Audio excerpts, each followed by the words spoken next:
SNDP യോഗം Kanichukulangara union സെക്രട്ടറിയും Devaswom ഖജാൻജിയും micro finance പദ്ധതി സംസ്ഥാന കോർഡിനേറ്ററുമായിരുന്ന കെ മഹേശൻ ജീവൻ ഒടുക്കിയ സംഭവത്തിൽ പുനരന്വേഷണം വേണമെന്നാവശ്യപ്പെട്ട് മുഖ്യമന്ത്രി VD സതീശന് കത്ത് നൽകിയിരിക്കുകയാണ് മുതിർന്ന കോൺഗ്രസ് നേതാവ് VM സുധീരൻ. മഹേശന്റെ ഭാര്യ ഉഷാദേവി നേരത്തെ തന്നെ ഇക്കാര്യം ആവശ്യപ്പെട്ട് മുൻ മുഖ്യമന്ത്രി പിണറായി വിജയന് ഒരു കത്ത് നൽകിയെങ്കിലും യാതൊരു നടപടിയും എടുത്തില്ലെന്നും സുധീരൻ പറയുന്നു. വെള്ളാപ്പള്ളി നടേശനിൽ നിന്ന് അനുഭവിച്ച മാനസിക പീഡനങ്ങളും കേസുകളിൽ കുടുക്കി ജയിലിൽ അടക്കും എന്ന ഭീഷണിയും മൈക്രോ ഫിനാൻസിലെയും SNDPയിലെയും ക്രമക്കേടുകളുടെ ഉത്തരവാദിത്വം മുഴുവൻ തലയിൽ കെട്ടിവെക്കുമെന്ന ഭീഷണിയുമാണ് തന്റെ ഭർത്താവിന്റെ മരണത്തിന് കാരണമെന്ന് ഉഷാദേവി ചൂണ്ടിക്കാട്ടിയിരുന്നതായും സുധീരൻ പറയുന്നു. അന്വേഷണത്തിന്റെ ഒരു ഘട്ടത്തിൽ പോലീസ് കണ്ടെടുത്ത സുപ്രധാനവും പ്രസക്തവുമായ രേഖകൾ മിക്കതും അവഗണിക്കപ്പെട്ട ഒരു സ്ഥിതിയാണ് ഉണ്ടായതെന്നും സുധീരൻ പറഞ്ഞു. മഹേശന്റെ ചരമക്കുറിപ്പുകളിൽ തുറന്നു പറഞ്ഞിരുന്ന കാര്യങ്ങളെക്കുറിച്ച് ശരിയായ രീതിയിൽ അന്വേഷണം നടത്തിയിട്ടില്ല എന്നതാണ് യാഥാർത്ഥ്യം. SNDP യോഗം ജനറൽ സെക്രട്ടറി വെള്ളാപ്പള്ളി നടേശനുമായി അടുത്ത ബന്ധം പുലർത്തിയിരുന്ന കെ മഹേശനെ കണിച്ചുകുളങ്ങര യൂണിയൻ ഓഫീസിനുള്ളിലാണ് ജീവനൊടുക്കിയ നിലയിൽ കണ്ടെത്തിയത്. മരണത്തിന് മുൻപ് വെള്ളാപ്പള്ളി നടേശൻ എഴുതിയ 32 പേജുള്ള കത്തും ക്രൈംബ്രാഞ്ച് മേധാവിക്കും CIക്കും പ്രത്യേകമായി എഴുതിയ കത്തുകളും സമൂഹ മാധ്യമങ്ങളിൽ പങ്കുവച്ച ശേഷമായിരുന്നു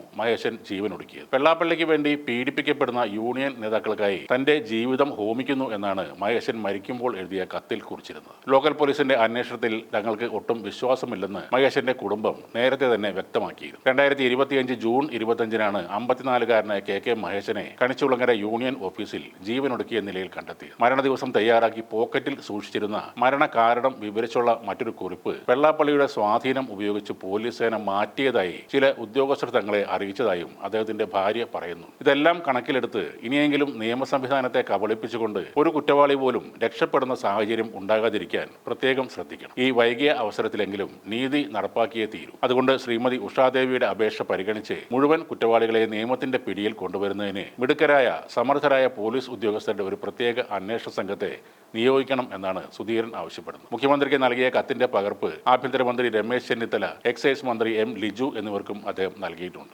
SNDPയുടെ നേതൃത്വത്തിൽ പിന്നാക്ക വിഭാഗങ്ങളിലെ സ്ത്രീകൾക്കും ചെറുകിട സംരംഭകർക്കും സാമ്പത്തിക സഹായം നൽകാനായി ആരംഭിച്ച പദ്ധതിയാണ് SNDP മൈക്രോ ഫിനാൻസ്. കേരള സംസ്ഥാന പിന്നാക്ക വിഭാഗ വികസന കോർപ്പറേഷനിൽ നിന്നും കുറഞ്ഞ പലിശക്ക് ഫണ്ട് ലഭ്യമാക്കി അത് സ്വയം സഹായ സംഘങ്ങൾ വഴി ഗുണഭോക്താക്കൾക്ക് വായ്പയായി നൽകുകയായിരുന്നു ഈ പദ്ധതിയുടെ ഉദ്ദേശം. ഇതുമായി ബന്ധപ്പെട്ട് ഒട്ടേറെ സാമ്പത്തിക ക്രമക്കേടുകൾ നടന്നതായി ആരോപിച്ച് മുൻ പ്രതിപക്ഷ നേതാവ് VS അച്യുതാനന്ദൻ വിജിലൻസിൽ ഒരു പരാതി നൽകിയിരുന്നു. കുറഞ്ഞ പലിശക്ക് ഫണ്ട് വാങ്ങി കൂടിയ പലിശക്ക് വായ്പ നൽകിയെന്നും വ്യാജരേഖകൾ ചമച്ച് കോടികളുടെ തട്ടിപ്പ് നടത്തിയെന്നുമായിരുന്നു പ്രധാന ആരോപണം. തുടർന്ന് വെള്ളാപ്പള്ളി നടേശൻ ഉൾപ്പെടെയുള്ള ഭാരവാഹികൾക്കെതിരെ വിജിലൻസ് അന്വേഷണവും നടന്നിട്ടുണ്ട്. എന്നാൽ ഈ ആരോപണങ്ങൾ രാഷ്ട്രീയ പ്രേരിതമാണെന്നും യാതൊരുവിധ ക്രമക്കേടുകളും നടന്നിട്ടില്ല എന്നുമാണ് SNDP നേതാക്കൾ പറയുന്നു. സഖാവ് VS അച്യുതാനന്ദന്റെ പരാതിയിലെടുത്ത കേസ് ഹൈക്കോടതിയിൽ തുടരുകയാണ്. കേസിൽ അന്വേഷണം വൈകുന്നതിൽ കോടതി അതൃപ്തി പ്രകടിപ്പിച്ചിരുന്നു. മെയ് 20-നകം അന്വേഷണം പൂർത്തിയാക്കി റിപ്പോർട്ട് സമർപ്പിക്കാനാണ് കോടതി അന്ന് നിർദ്ദേശം നൽകിയത്. വീണ്ടും അന്വേഷണം ഇങ്ങനെ ഇഴയുന്നതിൽ കോടതി അതൃപ്തി പ്രകടമാക്കുകയും ചെയ്തിരുന്നു.